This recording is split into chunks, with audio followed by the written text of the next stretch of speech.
next session is On Screen. What could be a sustainable future look like? Brought to you by Global Action Plan.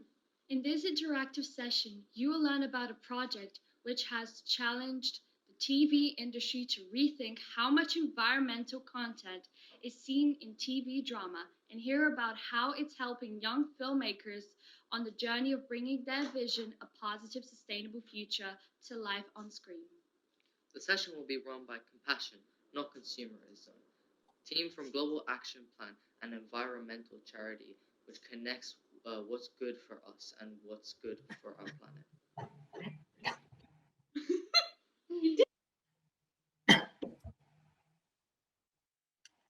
Hi everyone, and welcome to the session On Screen, What Could a Sustainable Future Look Like? My name is Christina and I'm from the environmental charity Global Action Plan.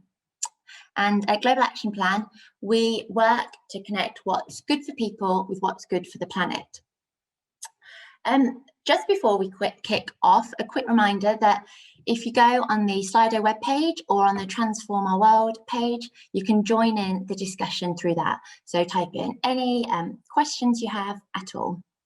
And hopefully at the end, we'll get a bit of time to answer those. And also we'll be doing a creative session at the end, which we'd love to hear from you as well. So yeah, by all means, get involved in that. So the first thing I'd love to hear your thoughts on is if I just share my screen.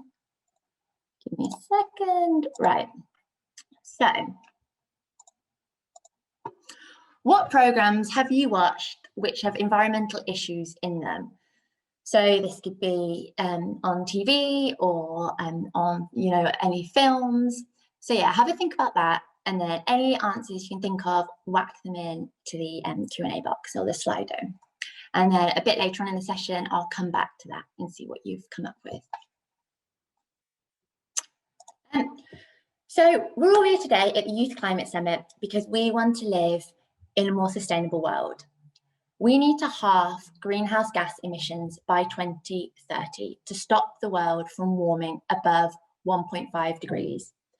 And to do this, we need to rethink lots of things.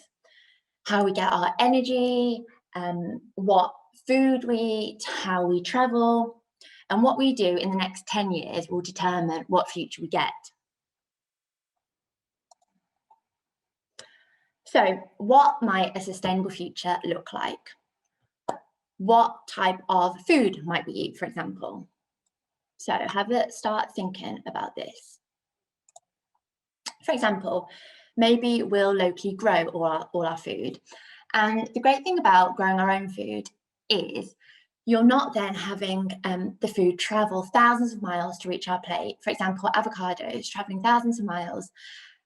You can grow stuff yourself, and also it will cut down on packaging. You won't be going to the supermarket and buying things wrapped in all these plastic packages. And also there's the idea that if you grow things yourself, you connect with nature, which means that you have more of an appreciation of the food, so that also reduces waste. So maybe we'll have urban farms. So we might have these kind of farms on rooftops in cities. Perhaps we'll get free fruit and veg in public spaces. That'd be nice. Perhaps food sharing will become kind of a normal social activity amongst neighbours and in communities. And what about travel? Perhaps we'll have more pedestrianised streets like these. So this was a proposal a few years ago. I don't know if any of you recognise this street. It's Oxford Street, which is a really busy shopping street in London. So yeah, there was a proposal to pedestrianise this, which unfortunately didn't get through. But you can think about, in this sustainable future, maybe we'll have more of these pedestrianised streets. You'll prioritise pedestrians, and you'll create more cycleways for cyclists, which would obviously be great for air quality, cut down a lot on air pollution, because where in this picture, the big green strip usually is full of traffic if you've ever been to Oxford Street. So it's that idea, could we have more pedestrianised streets and more bike-friendly roads? Could we have slower travel? So if any of you maybe you go abroad and you catch a flight. Obviously when you catch a flight that, that burns loads of fossil fuels. So it's rethinking that and thinking maybe we'll travel by more eco-friendly ways, such as trains. So I kind of take the more scenic route. And then you can start thinking about maybe then when you start working and you have a job, maybe you'll be given more days off for holiday in order to, more kind of travel days. So even though it's going to take longer to get to your destination, maybe employees would consider that. And so the way we work as well, perhaps that would change. We might have highly connected rural areas, so way better transport systems. You could it would be maybe way easier to travel to the English countryside on train or by buses, or we might have electric sharing cars. And perhaps as a result, we'll holiday closer to home. So, rather than if you go on holiday abroad, maybe you'll look to destinations in the UK. So this photo is from Durdledore, which is in Durdledore in Dorset, quite the tongue twister. So yeah, maybe we'll look to going, not so far away when we go on holiday. And then maybe there'll be virtual tourism. So we could potentially explore the world in this way. So if you think of especially like protected natural areas or, sensitive areas like the Amazon, perhaps we could go visit those virtually without causing any harm. And what about stuff? I'm sure you probably all heard about the kind of environmental damage fast fashion causes, and buying new things, buying new clothes takes such a toll on the environment. So perhaps instead of buying new things, perhaps we'll rent clothes, for example.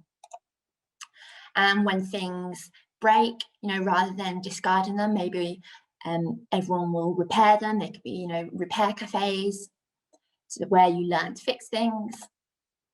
Perhaps this is what our supermarkets will look like, or plastic free. And then what about nature? So we might see more urban biodiversity. So in urban areas, we could be, supporting habitats and encouraging new habitats to encourage new wildlife and increase biodiversity in urban areas. We might have more green buildings. As you know, trees obviously absorb carbon dioxide, so we could have more green, thriving buildings like this. And perhaps we'll be more connected to nature, because other than nature just being, amazing for our well-being, the idea is that also if you, spend time in nature and connect with nature, then you start caring for it more, which means that then, you'll fight for it more, because with the climate and ecological crisis, it's imperative that we work alongside nature and not against it. So the more people who are connected to nature and care about nature, then the better. So we might spend more time in nature. What about energy? So we might see more wind farms or solar panels producing renewable energy.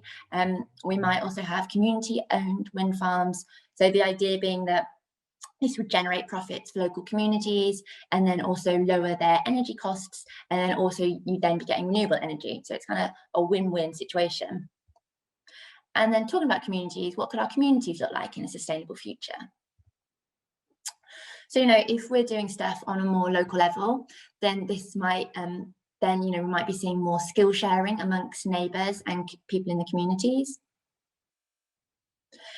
And neighbourhoods might have more, develop stronger community values, spend time together more, and kind of activities like eating together, growing together. And what's really great is when we look at all these solutions and kind of visions of these sustainable futures, we actually realise that a load of these sustainable visions already actually exist. And we've got loads of fantastic examples happening all around the world. So when we're talking about those kind of sustainable communities, a really good example of that is the Everyone Every Day project, which is happening in Barking and Dagenham in London. So Everyone Every Day is a network of thousands of people who live in Barking and Dagenham, and they're working together on neighbourhood projects around the borough to make everyday life better for everyone. So this is a picture from some of the neighbourhood projects. And so when we talked about the things happening on a local scale, these, great examples of this. So the residents of Barking and Dagenham, they take part in all these participatory practical projects. And so it sees them growing things together, eating together, sharing things together, cooking together. So, and it's making the neighbourhood better for everyone. And then another great thing to remember is a lot of those pictures, when I was talking about a positive, sustainable, future, a lot of those pictures have been taken from things which already exist. So, for example, that plastic-free supermarket and the shop where you rent clothes, those are all examples of things and initiatives already taking place around the world. And unfortunately, it's true, when you go to some of the larger supermarkets, unfortunately, there is still lots of plastic you see on the shelves, but slowly, the supermarkets are beginning to make some small changes. So, for example, a lot of the big supermarkets, such as Lidl, now sell wonky veg boxes.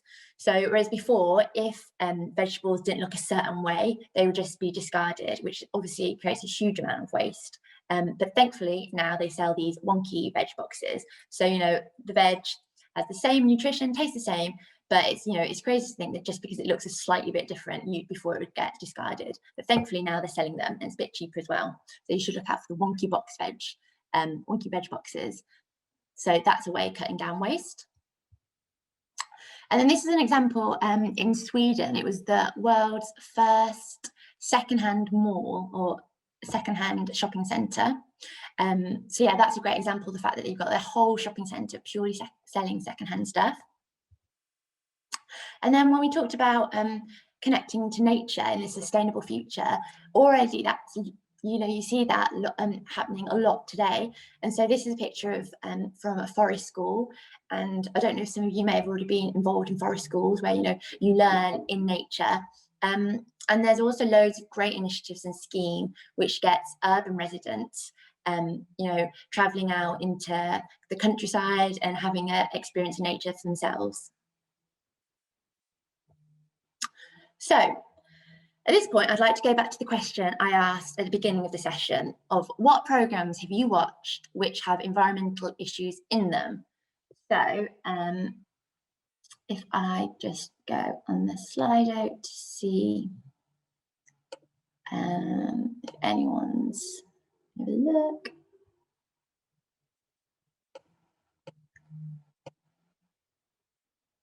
So,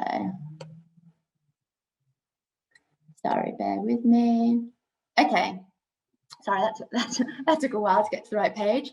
Okay, so we've got David Attenborough, we've got 2040 film, which is, I'm really glad you brought that one up actually, because we've got a clip from that at the end, and that's a really, really good example. Someone else says, so we've got David Attenborough, Kiss the Earth, someone else says Not Many, and so if we look at the David Attenborough stuff first, so documentaries such as Blue Planet and Extinction, they do an amazing job at helping us understand the climate and ecological crisis. And I think if you look at Blue Planet, especially, so many more people have such a better understanding about plastic pollution because of that. So that's, they're vital and they're doing an incredible job. But then when we look at drama and entertainment, they barely even mention the climate crisis, which is a tragedy really, because drama and entertainment have such an important role in, firing up our imaginations, and they play such an important role in cultural change. So, and another thing to know actually, and comedy as well. So, when you think of the climate crisis, surprise, surprise, you don't necessarily then think of comedy straight away. But actually, comedy can be a really effective way of communicating serious issues, such as the climate crisis, because comedy can disrupt and imagine new ways for audiences to engage with the issue. And comedy is great at attracting our attention, and also of kind of being a like gateway to find out more. So so comedy is another, you've got drama, you've got entertainment, you've got comedy, these are all kind of missing a trick, the fact that they're just not engaging with the issue. Some dramas do. But what we found that when dramas and entertainment, when they give us a vision of the future, the vision they give us is one which is incredibly bleak. So you have, these are screenshots from Interstellar, and the film Road, and they depict these bleak places whereby, either everything's gone so awful on our Earth that we've had to move to a whole other planet, or it's set in these bleak dystopias, or sometimes it's really heavily automated and everything's like super like advanced tech, which often leaves the audience quite disconnected from it. And another problem with how kind of the portrayal of the future in this way is that the audience often feel very helpless after watching these things, and kind of just get a sense of despair, really. So we believe we need to see positive visions of a sustainable future on our screens. We want to see visions of a world which we actually want to live in, and visions of a future which we can then, move towards and be inspired to take action to move towards. So at Global Action Plan, we launched a competition called Flickers of the Future. And it was a project working with young creatives to reimagine how the future is portrayed on our screens. So we asked young creatives to create a human story of a sustainable future. And out of over 100 submissions, 5 super talented finalists emerged. And they've been working with professional scriptwriters and some TV and film experts, and they've created ideas for some TV comedy dramas. So I would like to introduce to the session. So two of the Flickers finalists are joining us today. So I'd like to welcome Jack and Georgia. As if by magic, Jack has appeared. Fantastic. Magic and Georgia. Hi both. Hello, thank you for having us. Thanks so much for having us. So to kick things off, it'd be great to hear from both of you about your ideas. So Jack, do you want to go first, telling us about your idea about natural causes? Absolutely. So my idea is a comedy drama, and it's called Natural Causes. So the concept of the drama is it's set in a near future eco-conscious UK, and it's all about a sixth form student called Megan. She gets diagnosed with a terminal illness, and she decides that actually I'm going to go back through every moment, every choice, every decision that I've ever made in my life, and basically offset my entire life. So she enlists a group of friends to help her, and with those friends on board, she sets off on this seemingly impossible mission to completely erase her carbon footprint from the planet. I just put up this was the kind of front cover of your treatment, wasn't it? So everyone can see. So I'll stop that. And so Jack, what gaps do you see in environmental programs, and with natural causes, how did you want to fill them? Well, I think first thing to say is it's just quite interesting what you're saying there about so films, dramas and comedies where they do tackle the climate crisis and environmental issues, and yet it is often done in a way that's very focused on disasters and dystopias. And so I feel like when people are watching that, it is quite overwhelming. So the thought of trying to tackle that issue when it feels completely hopeless is really difficult. I think people just switch off. So what I want to do, and hopefully through this idea, I'm trying to get to that, is showing how people in their day-to-day lives and just sort of like what they do day to day can make a difference, and that you don't have to go on necessarily the biggest, most epic journey to make a difference. Sometimes it can just be done through your life. And then the second gap I think I've seen is the fact that often younger people are not really shown in environmental content or on TV and film, and I think that's really interesting, because obviously in terms of like the conversation and the debate at the moment around how we tackle the climate crisis, it is young people who are driving that and fueling it. And yet when it comes to environmental dramas, and you know, in film and TV, you just don't see a lot of young people as the main characters in those shows. So that's kind of what I want to achieve with this, is just showing sort of young people at the center as the main characters driving the story. So yeah, those are probably the two things that I've seen. Yeah, I think that's a really good point. I think, the Youth Climate Summit is obviously an amazing example of, all the youth ambassadors who've got involved, and the way young people have just kind of have been so enthusiastic and got involved with it. It shows, they're such a driving force behind the climate movement. And so, yeah, why aren't they being depicted, on the stories we tell in the, on our screens and stuff? I think that's really, really valid, interesting point. Yeah, well, thank you very much, Jack. Georgia, would you like to introduce Planet B? Yes, so my idea is Planet B, and Planet B is the story of Nick, who's a hapless young music teacher stumbling through life, who one day stumbles across a planet-sized secret that not only changes his whole world, but could also change the fate of the entire Earth. And Planet B is a surreal comedy series with a romantic edge.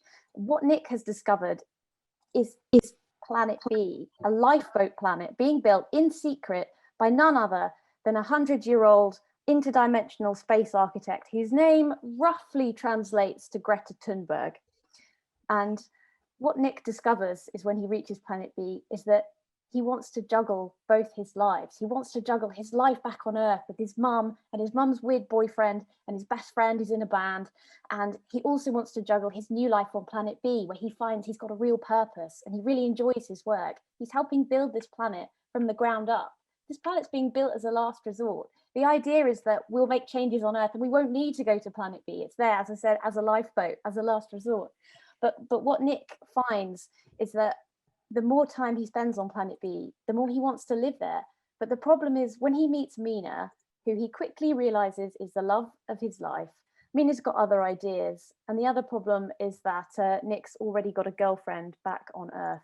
So the series follows Nick as he tries to juggle 2 lives, 2 worlds, and 2 girls, and attempts to overcome his clumsiness, his indecision, and if not save the Earth, then at least not make so many decisions that he destroys it, one small step at a time.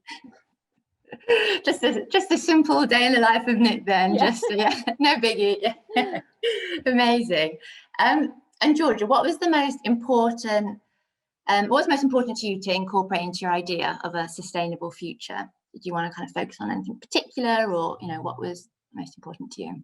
Well, to me, I think one of the most important things, it sort of comes back to what you and Jack were saying, and the pictures you showed, the sort of very grey, bleak vistas of the future. I wanted my vision of the future to be fun, to be somewhere you'd want to hang out. But I think often environmental content, as we are led to believe, it's either all, dystopias and eating rats out of a bin, or it's kind of all we do is drink sort of soil juice and then no one has any fun. And I wanted to kind of create this vision of a future where people are allowed to make mistakes, people are allowed to kiss the wrong person and then be forgiven for it. And people are allowed to sort of try their best to be sustainable, to make sustainable choices, but also have that awareness that everybody gets it wrong sometimes and that it's okay to screw up. And I think a lot of the time in a lot of messaging is the problem is that I think feeling like you are aligned with sustainable values can split people right down the middle. And I think I wanted to create something that would appeal not only to really engage people like you folks who are watching, but the kind of show that you could share with maybe your mum or dad who maybe isn't that interested, or your friend who's not that interested, and go, look, let's sit down and watch this show because we're going to have a laugh, and maybe we'll get some sort of secret knowledge of how to be more sustainable along the way. But I wanted people to watch because they were going to have fun, they were going to enjoy it. I mean, the title, Planet B, I used to work in an office that overlooked Westminster Bridge. So once a month, I'd see all the climate striking students come down and shout and disrupt all the boring meetings I was in. So that was good as well. And I just see this banner over and over again that said, there is no Planet B, there is no Planet B. And of course, we know there isn't. But I thought it was quite a good kind of creative opportunity to think about, what if there was a Planet B? What if there was a chance to start again? Would we be able to handle it? I mean, given the recent election results in America, which was a good result, I think most of the world's leaders, I wouldn't trust them if there was going to be a new planet discovered that we could all move on to. So that's why I wanted to create this idea that was like, this is a last resort. Can we really, if we're given the opportunity to start again, are we actually capable of making those good choices?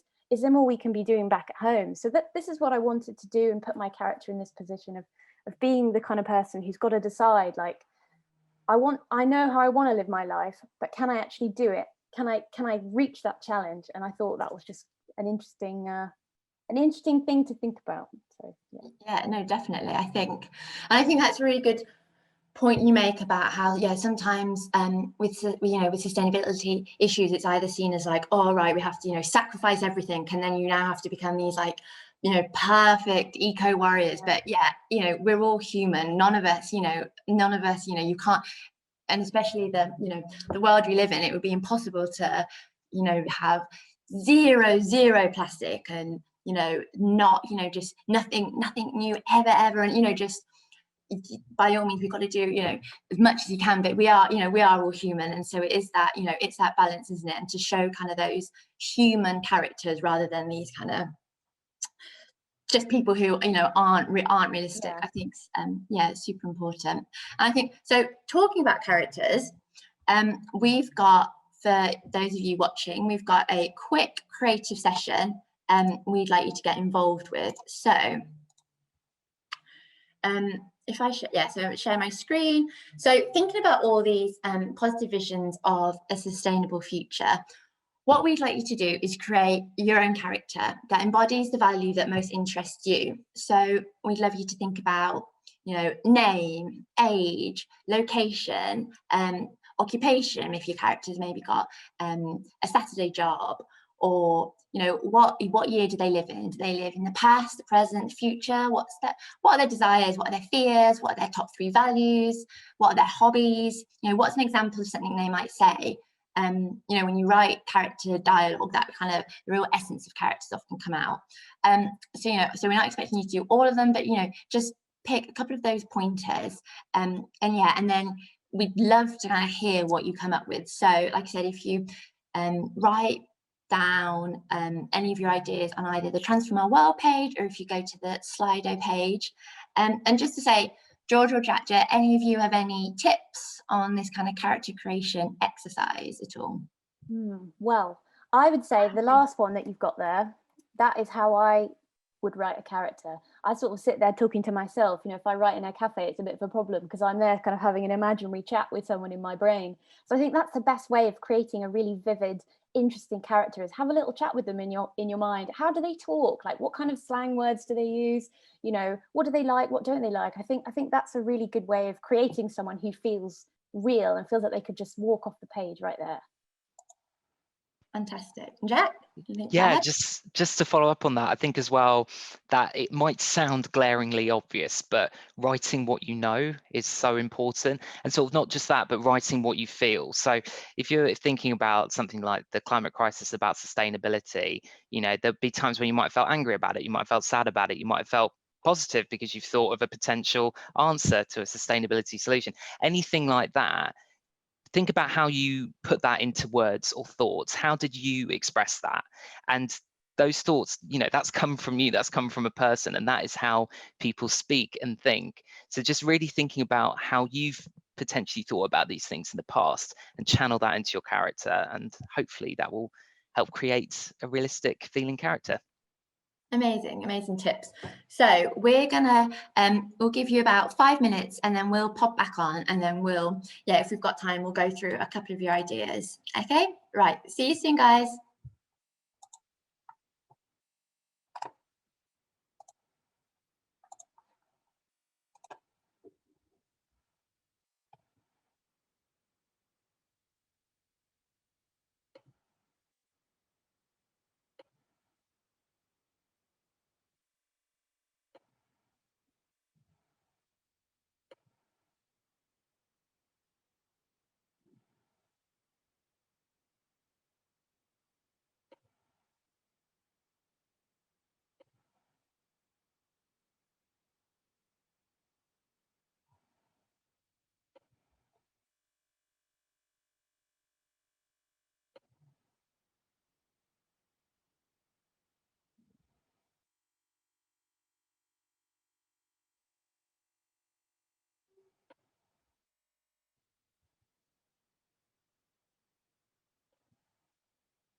Okay, welcome back everyone. So I'm just gonna,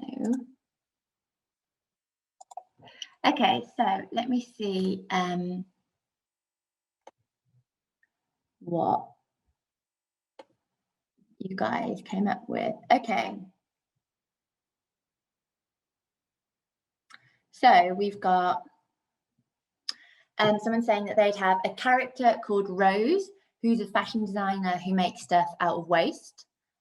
Very creative idea. So I think it's interesting, yeah, to think about when we think of a sustainable future, that idea of all these kind of new careers which would come out of it, which is, yeah, a really exciting thing to think about. A movie like Clueless, but the main character is a girl who is into sustainable fashion and only wears secondhand or rents clothes. I love it. Great idea. And that idea of yeah, it's fun, thinking of kind of movies we've seen and then how we can reimagine them with a more kind of sustainable edge to them. Travel influencer drives around an electric camper van that travels places closer to home. That's a really nice idea and links to what we were talking about earlier about kind of holidaying closer to home. And got, that's the time. Let me see if we've got time for any more. Okay, a character called Sam, age 16, who lives in 2035, so set in the future, and lives a really sustainable life, works in a plastic-free supermarket at the weekend. So again, kind of incorporating those more sustainable lifestyle and visions. And her family grows all their own food, but then, oh, this is a plot twist, but then falls in love with Danny, who's an unsustainable rebel. So I think that's almost like an example of that kind of love story. And I think what Georgia and Jack were saying before about kind of creating those human stories, but having the sustainable aspect kind of a bit more in the background. And then also, yeah, I like the idea of an unsustainable rebel. Right, so just to kind of, in the last couple of minutes, at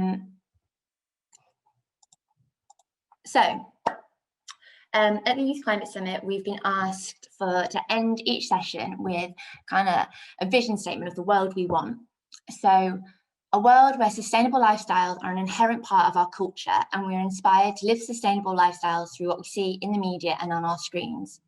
And an action or pledge for the audience to take. Implement one of the sustainable lifestyles into your life. So maybe it's, starting to grow your own food, or if you're not sure about that, you could join a local growing group, or rethinking your kind of buying habits, perhaps. So yeah, so choose one of those and then think about how you can use creativity to encourage others to do the same. And then a call for world leaders to recognise the importance of the arts and the creative sector for engaging, communicating and getting people on board with the climate and ecological crisis. So I think sometimes when you think of the climate and ecological crisis, we think about scientists and science, they play such an integral role, but it's important to remember that the art sector also plays a vital role. We need scientists, but we also need actors acting these stories out. We need writers, we need filmmakers. So we kind of need everyone to be involved. And then just to finish off, I'd like to play a clip. I know someone at the start of the session said about 2040. So this is just a really short film clip of the 2040 trailer, which came out last year.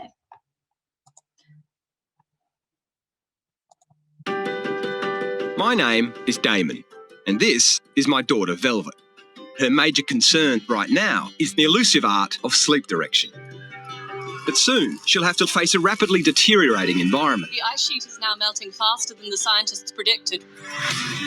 I think there's room for a different story, a story that focuses on the solutions to some of these problems. So in 2040, what will the world look like for our daughter if we just embrace the best that already exists? Instead of having governments that are reacting to disaster, we need governments and businesses that actually take us off in a different direction. Maybe it's farming, or it can be energy, or it can be housing, or empowering girls.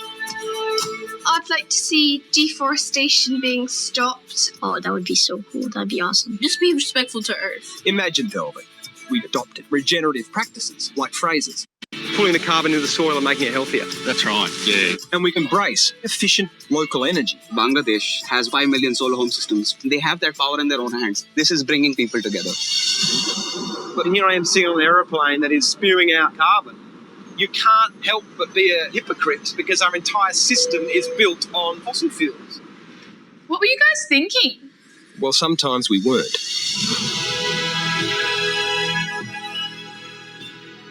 The power of innovation, imagination, creativity, to sit within all people.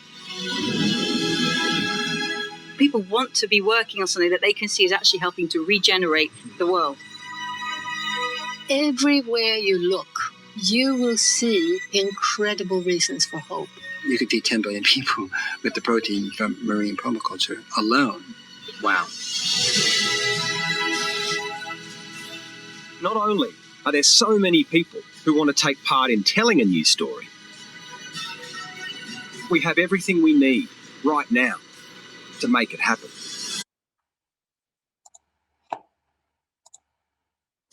So I hope this session has shown you that the sustainable actions we need for a sustainable future do already exist, but we really need to see these sustainable actions and more positive visions on our screens. So thank you very much, everyone. I hope you've enjoyed the session, and a massive thanks to Georgia and Jack for joining too. Thank you. Take care.